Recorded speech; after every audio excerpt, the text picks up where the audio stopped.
So we'll start with conspiracy now.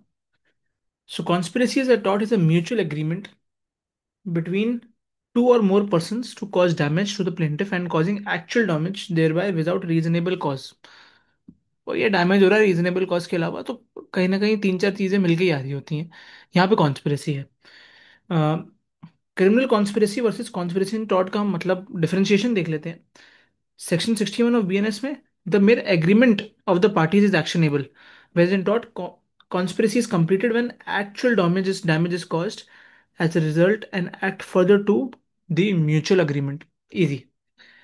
Each participant in a conspiracy is treated as a joint tort feasor. Right. Elements क्या क्या हैं? दो से ज्यादा लोग होने चाहिए, म्यूचुअल एग्रीमेंट होना चाहिए, to cause damage to the plaintiff होना चाहिए, कॉजिंग एक्चुअल डैमेज देयर बाय होना चाहिए, विदाउट ड्यू कॉज होना चाहिए। ये चीजें इंपॉर्टेंट है, इसका ध्यान रखना है। Mere agreement without an overt act that causes damage does not constitute the tort of conspiracy.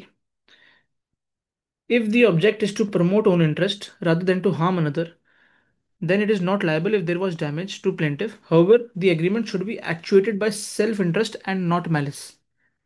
Mughal steamship company versus McGregor and company का एक केस है, ये बहुत ही लैंडमार्क जजमेंट है। Two shipping companies mutually agreed to reduce freight, thereby causing the plaintiff to go under.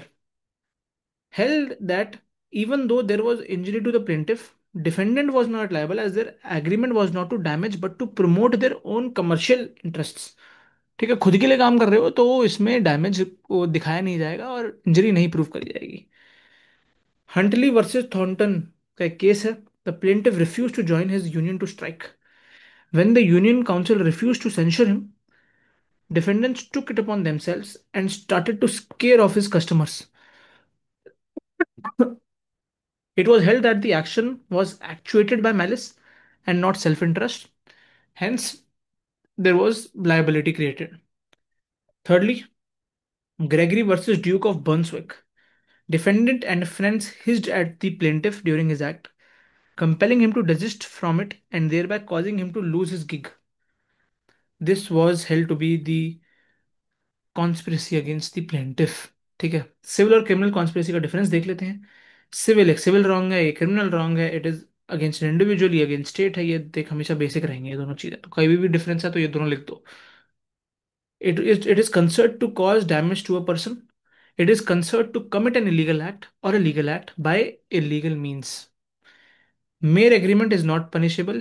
Mere agreement and criminal conspiracy is punishable. Overt act plus damages are necessary. Overt act is not necessary here. So this is it for nuisance. Next we'll study about the copra in the next class. Thank you.